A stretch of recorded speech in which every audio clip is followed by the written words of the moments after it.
हुबली की आसार मोहल्ला जमात पर गैर कानूनी तौर पर जमात बनाने यानी मैनेजिंग कमेटी बनाने का इल्ज़ाम है। कई साल होने के बावजूद भी यहाँ इलेक्शन नहीं हुआ। बगैर किसी रिन्यूअल के गैर कानूनी तौर पर ये जमात चलाई जा रही है। ये इल्ज़ाम मुकामी कुछ लोगों ने लगाया है, जिनमें उनका कहना है कि इन्होंने रिश्वत देकर जो है इस कमेटी को लगातार बरकरार रखा है। कई साल हो गए हैं, अब तक रिन्यूअल नहीं हुई है। आइए जानते हैं इस ताल्लुक से क्या कह रहे हैं। नाम क्या? हशमत खान करमड़ी बोल के नाम, आसार मोहल्ला, ओल्ड हुबली, हुबली। क्या डिमांड है आपकी? डिमांड है वो अहले सुन्नत जमात आसार मोहल्ला, वो पीरियड ख़त्म हो गया उनका, 3 साल का पीरियड है। 6/2/2020 में पीरियड ख़त्म हो गया है। ख़त्म होने के बाद में हम जाके वक्फ बोर्ड को, डिस्ट्रिक्ट को और board of Bangalore, Waqf board Bangalore को अर्जी दिए। उसके बाद एडिट रिपोर्ट पूछने के बाद में एडिट रिपोर्ट भी नहीं दी वो 3 साल का।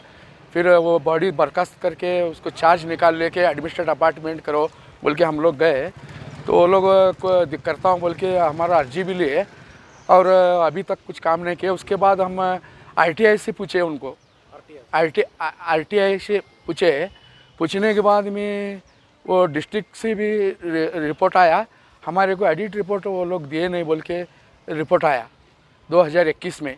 बाद में बेंगलोर को भी हम पूछे थे और कमेटी वालों को, सेक्रेटरी को भी पूछे थे। पूछने में वो कमेटी वाला कुछ जवाब नहीं दिया। बेंगलोर से जवाब आया, हम लोग के पास नहीं आया है दाखला, हम डिस्ट्रिक्ट को दो बोल के आर्डर करते बोल के बोले। डिस्ट्रिक्ट वाले कुछ रिस्पांस नहीं ले सर है। उसके बाद हमें इंक्वायरी पिटीशन फाइल किया हूँ मैं उनको 2021 में, 2021 8वां महीना में फाइल किया हूँ। उसका इंक्वायरी वो 22 में इंक्वायरी हुआ, 9वां महीना 14 तारीख 22 को इंक्वायरी भी हुआ। बागलकोट के अंदर मदार पाटिल बोल के इंक्वायरी ऑफिस नियुक्त किए थे, वहाँ इंक्वायरी हुआ।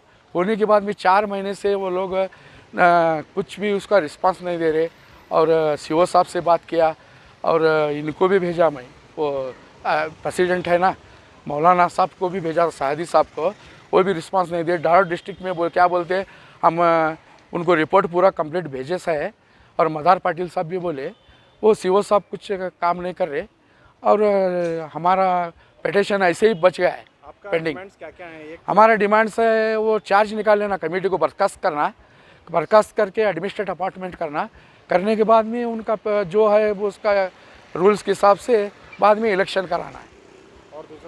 और दूसरा है सो कमेटी को तुरंत बर्खास्त करना है, सब चार्ज निकाल लेना है, चार्ज निकाल लेना पड़ेगा। कौन कमेटी के चेयरमैन है? और अभी वो कमेटी के चेयरमैन और सेक्रेटरी और कैशियर और वाइस प्रेसिडेंट के ऊपर क्रिमिनल केसेस है, गुंडा एलिमेंट। क्या नाम है उनका? मुन्ना वड्डो उर्फ मोहम्मद हुसैन मुन्ना वड्डो उसका नाम है, प्रेसिडेंट है। और सेक्रेटरी महबूब साहब अमली वाला और सैयद गौस बारूद वाले वाइस प्रेसिडेंट है। नज़ीर अहमद अब्दुल अजीज़ जौड़ी कैशियर है। ये चारों लोग के ऊपर केसेस है, क्रिमिनल केसेस है। और वक्फ बोर्ड के बैलाज के हिसाब से के एक्ट में है, गुंडा क्रिमिनल एक्टिविटी में जो आदमी रहता है वो बॉडी में नहीं रहना बोले, तो उसके बावजूद भी वो लोग ऐसे ही चला रहे। 6 साल हो गया, एक पीरियड ख़त्म हुआ के सेकेंड पीरियड ख़त्म हुआ तो भी चार्ज नहीं निकाल ले रहे और कुछ उसके ऊपर एक्शन नहीं ले रहे वक्फ बोर्ड वाले। इलेक्शन भी नहीं हुआ, कुछ उसके ऊपर एक्शन ही नहीं ले रहे, चार्ज ही नहीं निकाल ले रहे। और 3 महीने पहले हम लोग एक एडमिनिस्ट्रेटिव अपार्टमेंट करो बोल के बुरबुरी साहब का लेटर भी दिए। वेलिंगनेस वो धारवाड़ डिस्ट्रिक्ट से बेंगलोर को भेजा गया है, अपॉइंट करने के लिए भेजे। नाम करना किसे करना वो उनकी जिम्मेदारी है। नहीं भेजो बोल के वही बोले, नाम बोलो बोलने में पेश किए हैं। हम लोग जाके दिए, देने के बाद में भेजे से भी है, डिपार्टमेंटली भेजे सा है, डिस्ट्रिक्ट ऑफिसर है। कौन है? मैं जीबी मेंबर, वो आसर अहले सुन्नत जमात का जीबी मेंबर है।